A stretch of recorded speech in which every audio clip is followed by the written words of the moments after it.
I think I hadn't even thought about it that way, but I couldn't agree with you more when you said that I was arrested by the genre, because this genre of music, I keep discovering it on a different level, every other passing day.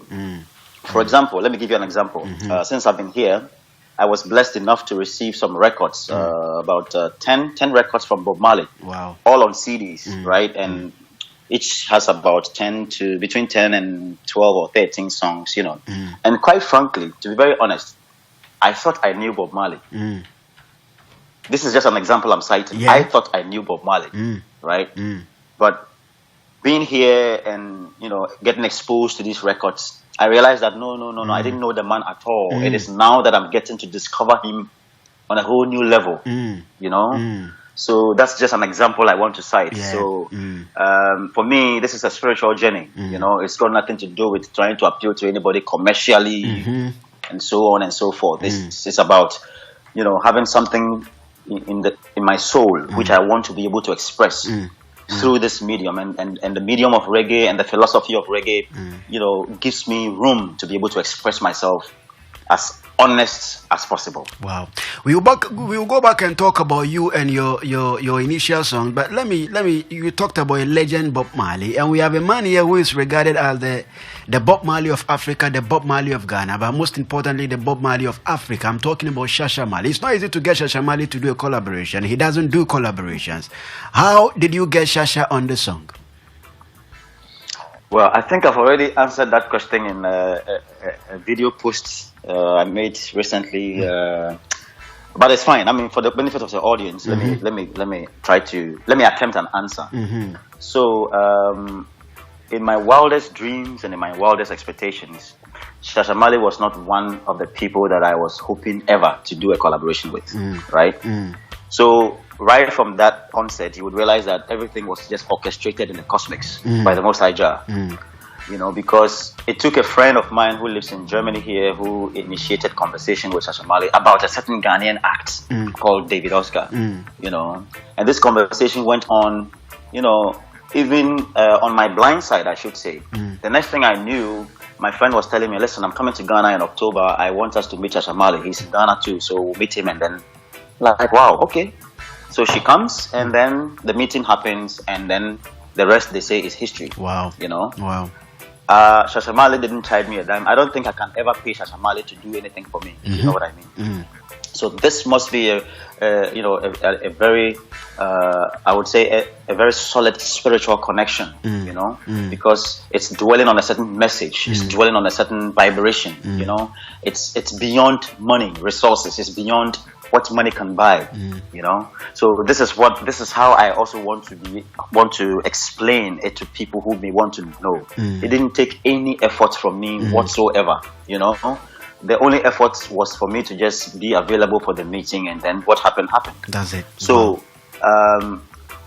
having said that, I will also say this to the people listening to us, to the audience listening to us, that when it's time, you don't really struggle, So this should tell you that when you are trying to accomplish something and, you are struggling so much, the journey is being, one of a struggle. You would have to understand that the cosmos is trying to talk to you.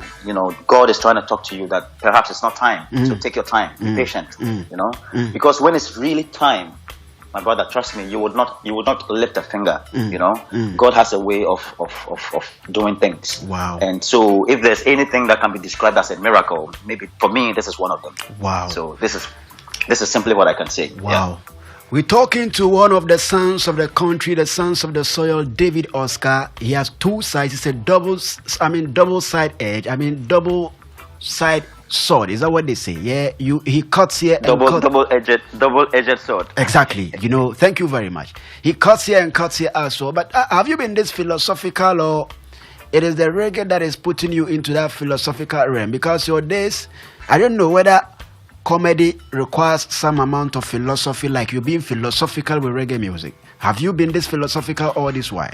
Or it is the reggae that is pushing you into philosophy? Well, I would say that, life happens, one. Two, we mature, right? Now, we mature both in age, physically, and then we mature spiritually. We mature emotionally. We mature consciously. For so many people, that is where the problem is, because, like somebody said the other day, fools also grow old. That's right. So now, if you see an old man, it doesn't necessarily translate to wisdom or philosophy or consciousness, you know. So at any given time, there has to be a certain amount of, you know, growth, a certain amount of conscious awareness, conscious discovery about oneself, the society, the environment, nature, where you are, where you want to go to, how are you going to go there, etc., and so on and so forth. And for me, in answering your question, I would say that it has always been a process. You know, I didn't start off like this. Wow. I've also had my, I would say, my carnal moments, right? Carnal periods, where I wasn't so critical of so many things. I wasn't so critical about my environment around me. I wasn't critical about my society, my community. I wasn't critical about, you know, my personal growth, my spiritual growth as a person. I wasn't critical about what I was putting out to the people. And so, to answer your question, I would say that I have not always been like this, but life happened to me, you know, experiences, and so on and so forth. And this is all that has shaped me. That is what has shaped me into the person I have become today and what I'm becoming, you know. Very impressive. Very, very impressive. David, for some of us who've been following this journey and who happen to be, I don't know how to put it, but patrons of this journey, we can tell when an artist is better with this side than the other side. When you talk of lover shock and then root shock or conscious music, let me put it that way. You know, you can tell if an artist does both conscious and lover shock, you can tell which one is good at, better at than which one. But with you, when I listen to your lover shock and then you come out with a conscious piece, I can't really tell which one you're good at. They all come out so perfect. They all come out perfectly well. How do you put together your lyrics? What inspires the lyrics? Okay, I would say that, you know, you are a big radio presenter in Takoradi, you know. You reach out to hundreds and thousands of people every week, you know. This is your way of analyzing my work, right? And analyzing my message. And I should say that your intelligence in analyzing my work and my message cannot be underestimated. You know, if this is how I haven't thought about myself this way, I've only thought about myself as, you know, being true to myself and staying true to my art. So at the end of the day, if somebody is also listening and analyzing and is able to come up with this assessment, I can only say that this assessment cannot be underestimated. You know, so maybe in the long run, what I am doing is just something that would be left for the people themselves to judge or to draw conclusions out of. You know, I don't really consider myself good at this or good at that, as far as I have the vibe and the motivation to be able to speak to a subject matter, whether in the scope of love, whether in the scope of self-discovery, whether in the scope of spiritual awakening. You know, I try to stay true to my art, and I'll give you an example how I do that. I don't rush my music. I don't rush my lyrics. You know, sometimes I could be on one particular song for months. You know, I mean, I've spent a year and over on just one song. You know, so and that is because my words matter to me. What I'm trying to put out, it matters to me. My audience are like my patients. I cater to them. I cannot just, you know, pretend to want to sing anything for the sake of the times or for the sake of the moment. You know, I want to be able to make sense to somebody in 10 years from now, in 20 years from now, when I'm no more here. I want somebody to still listen to my music and be able to relate and to be able to, you know, self-actualize just merely by listening to my sound and being able to connect with me on a certain level. This is a vibration. And one other thing is that I really don't also presume that my vibration is for everybody. You know, I don't presume that. I think that my message is for a certain caliber of minds, you know, a certain caliber of people. And if you happen to be able to identify with me and to be able to get my message and understand it and relate to it, I feel blessed. I'm thankful to the universe. I'm thankful to Jah, you know. What I just try to do is to just stay true to my art. If it takes me 1 month to do that, fair enough. If it takes me 2 months to do that, fair enough. If it takes me 1 year to do that, fair enough. You know, and I think that this should be the education, you know, to or for everybody who is listening to us. You know. Okay. They say when how do they put it? There's a saying, I think I've forgotten, but it's like when you really want to do good, they say if it must be done, it must be done well. Right. And for me, music is very powerful and very spiritual. I mean, I was sitting in my Ghana somewhere, and somebody, having listened to one of my records, fell in love with me, and then out of that inspiration decided to link me up to another artist that I never ever thought in my lifetime that I would meet. You know, David, let me tell you the truth. Let me tell you the truth. Shasha and I, we have a very tight personal relationship. To get Shasha Male on your song for a collaboration is a hell of a thing to do. He doesn't do them. He doesn't. Shasha Male doesn't. He has a problem with collaboration. He says if it's another man's song, sometimes, you know, if you try, but he's a man who doesn't believe in collaboration, because he feels if you're supposed to perform the song here in Germany right about now and he's not on the song, he feels people who love the song probably because of his lines might not be happy to see you perform the song without him. And for that matter, he feels it actually affects performances when you want. That's his reason. And for that matter, he doesn't really honor collaboration. So when I heard you had gotten the collaboration with him, I was like, wow, David, the guy is tough. But let's go back and talk about your first record, your first song, Rasta Love, right? Am I right? It was not really my first record, but it was one of my earlier records. Your earlier ones. Okay, let's talk about your first one. Which one was your first one? Which one broke your virginity?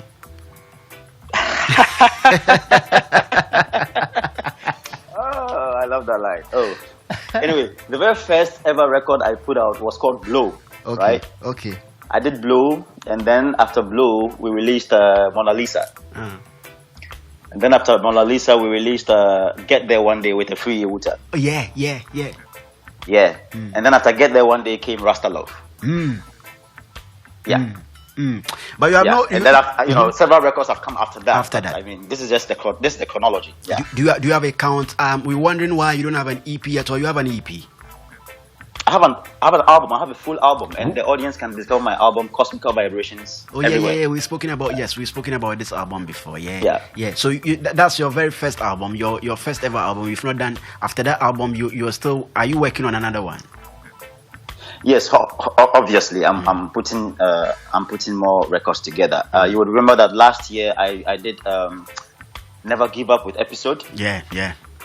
Yeah, and this year we've been able to release We Are the Light with Shasha Male. There are other records coming. Hopefully before the close of this year we'll release another record. Which video was shot here in Germany. This is just exclusive information I'm putting out. So the audience should also look out for that one.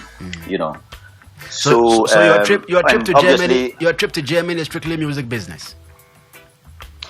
I would say that music is what opened the door for me to come here. Okay. Right? Okay. Yeah, if it's not for this same music, for which reason you have called me this afternoon, I will probably not be sitting here today. Yes. Yes. So to be very honest, self-actualization and self-discovery for me is a primary subject of my music. If you get to really familiarize yourself with a lot of my records, you realize that I speak mostly about discovering yourself, being who you are, staying true to yourself, be yourself, And I think that personally, this wasn't an easy process for me. I did so many things in Ghana, as you may be aware of. Started off doing some comedy. I was in performing arts. I've done some acting and all that. And eventually, somebody says I should ask you whether you miss comedy, whether you have intentions to go back probably once a while. Somebody says ask him whether he's missing comedy. As a comic actor, yes, I could. I mean, if there's an opportunity to do that in the future, why not? But in the scope of stand-up comedy, I would rather love to produce. Okay. I had a show. I had a corporate comedy series, if you remember. In future, if I'm able to get the resources, this is something that I would love to bring back. And put the people together and just, I don't necessarily have to always be the person making people laugh, but there can be people behind the scenes who are managers of comedians, who are managers of comic content, who are event managers, who produce live comedy shows, and this is what I want to do if I ever have the chance again to do. So yeah, it's a yes, except that to stand as a comedian and to perform with the microphone, that has to be, how do I call it? That has to cost somebody something. Okay. Okay. Okay. Because I really respect that. It's not an easy thing to do. So, I really respect all the guys who do that in the industry, the DKBs, the Augustin Dennises, the Fosters, and all of those people, etc., etc. Personally, if I have to put down my other ways of expressing myself, like, for example, because it's the same mind that I would use to write a comic piece. It's the same mind that I use to write music when I want to write. I was about to ask you whether there's a connection between the two, whether you owe comedy some appreciation to the fact that you've been able to write quality lyrics. Do you owe comedy some appreciation?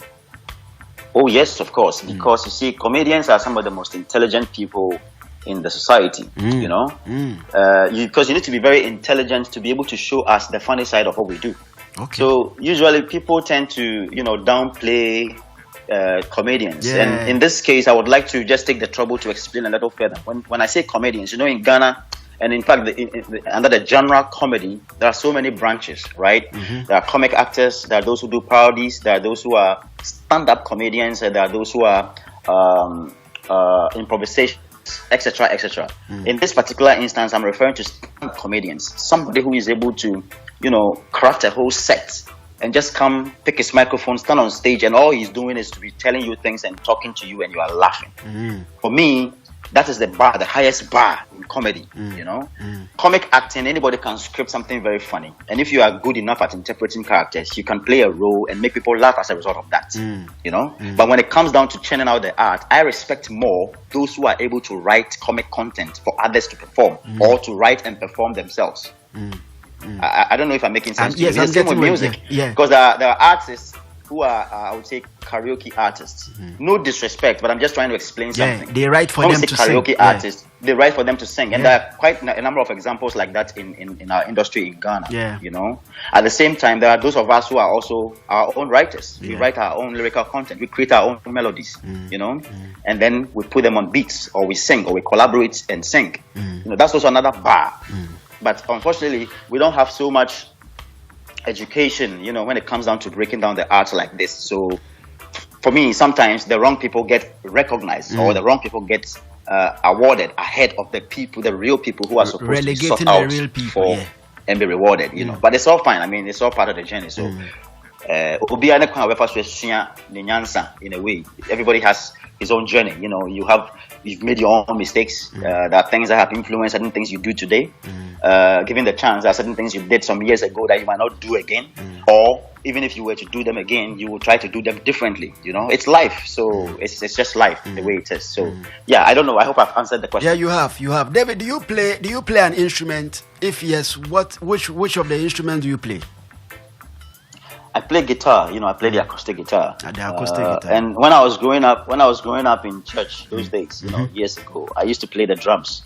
I used to play the drum set. Okay. But I haven't done that in so many years, so I think I forgot a bit about it. But I think if I'm able to put my mind to it, I'll do that. But for the sake of the music and how I create my melodies and how I compose, it's the acoustic guitar that I primarily use. Which of your songs are you shooting a video for in Germany right now? Is it this one? It's already done. The video is already done. Okay. I'm just waiting to release it. It's called Allow Me. Allow Me. Yeah, the song is called Allow Me. Okay. Released already, or the song is here. The song will come alongside with the video. You release the song together with the video. The song will be released together with the video. Yes. Wow.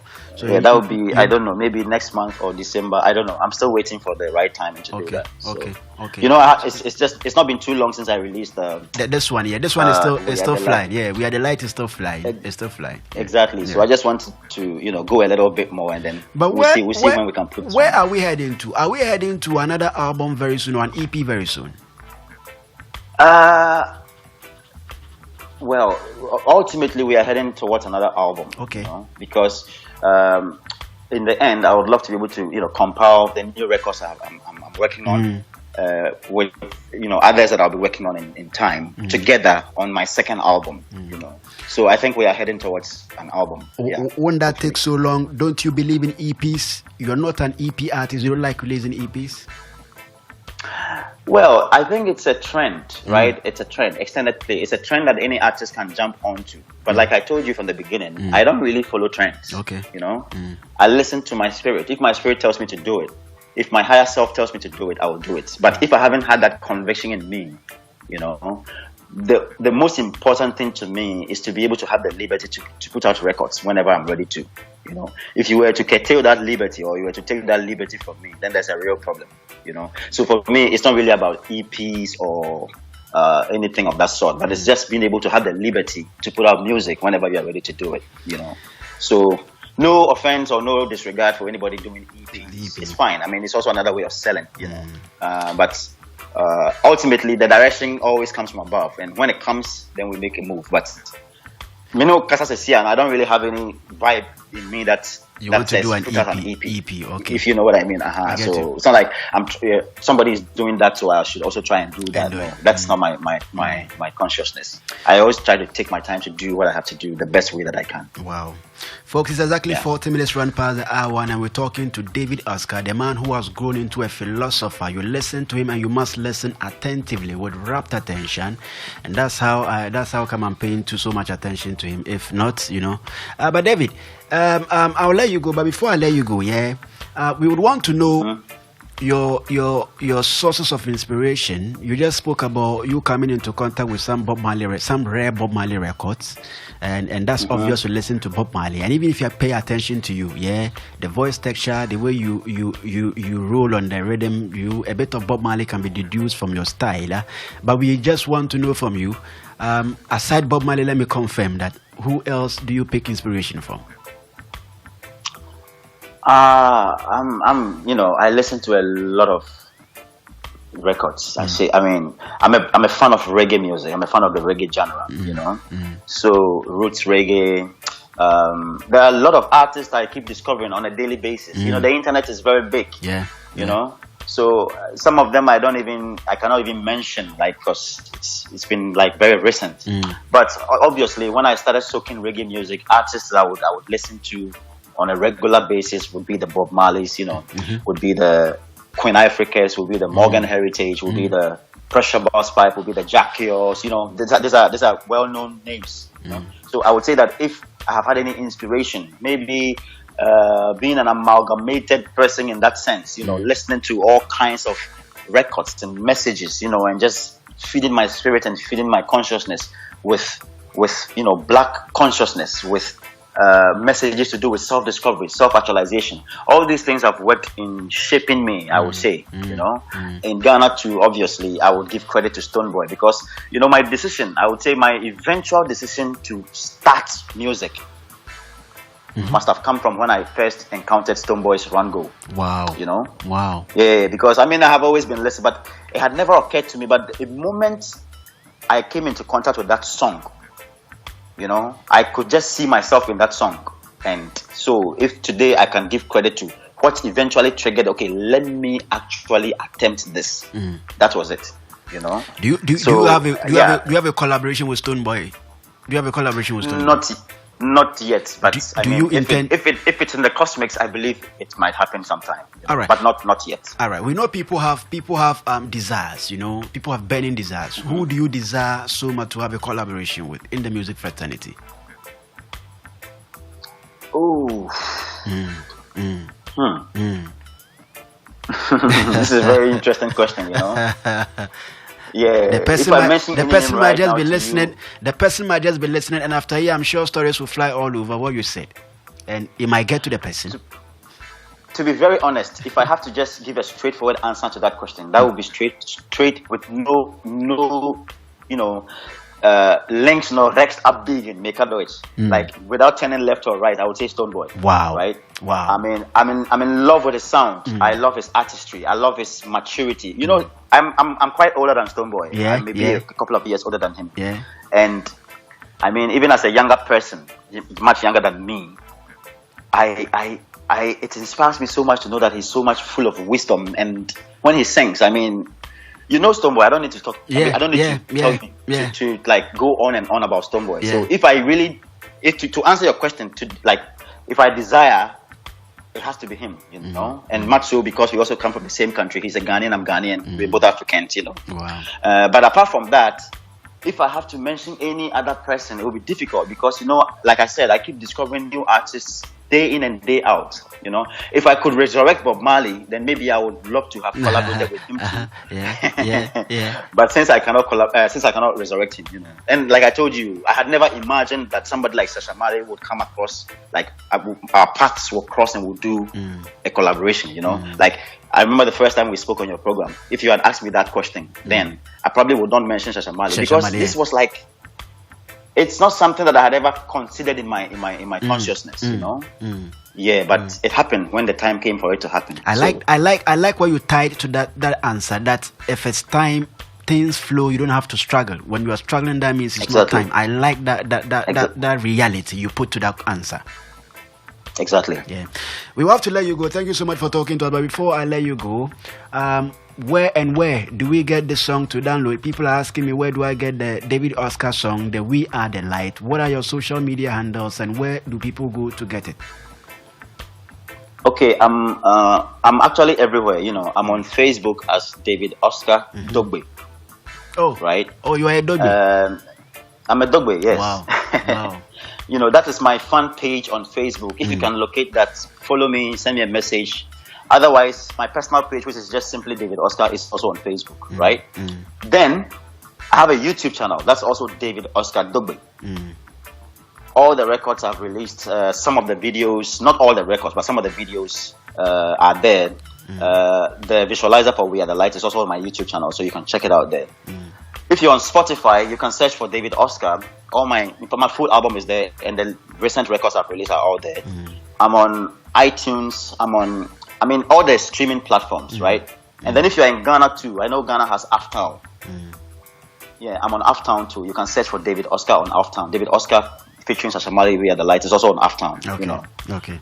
So it's everywhere, really. You just have to use your internet, use your phone. You know, Okay. Google search, and you should find it anywhere. Okay. Speak to your people here in the Western region. They're listening. You have quite a number of following. People are throwing questions at me to push to you. Speak to them. They're listening to you.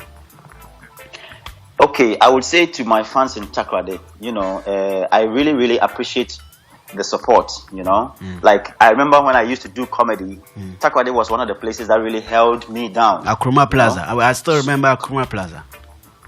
Exactly. But my show was not even at Akroma Plaza. My show was at the Atlantic Hotel. Oh, okay. Best Western Premiere. Oh, okay. Yeah. So the ninth, is it 1,000 or 1,001 laughs? Okay, that was what was done at the Akroma Plaza. I remember now. Yeah, that was for that's a Chatter House event. You weren't part of. Those who remember you weren't part of that one.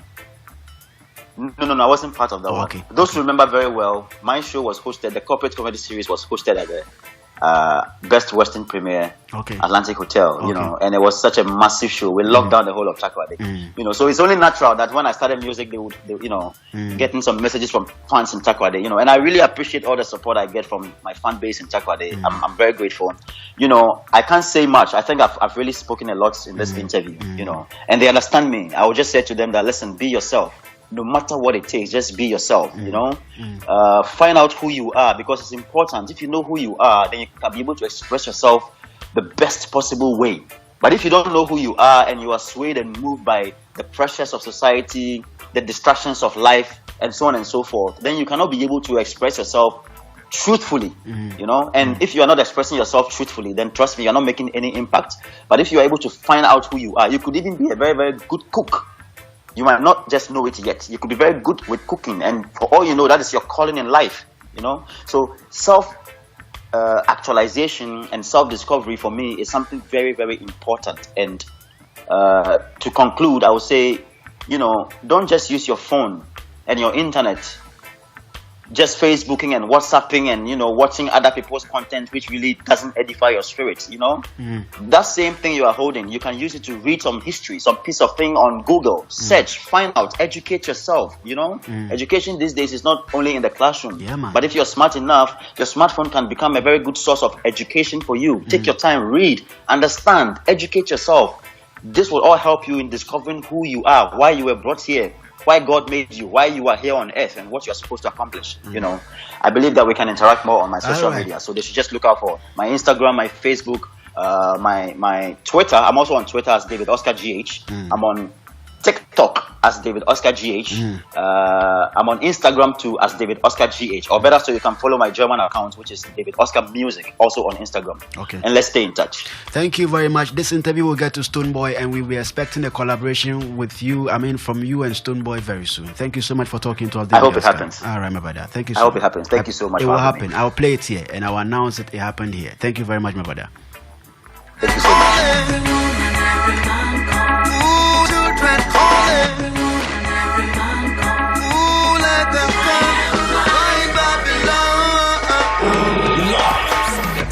Mind your business whilst fighting for your crown. Don't be caught in their whims nor in this matrix. It's a crazy world, my father, mother, brother, sister, we're living in today.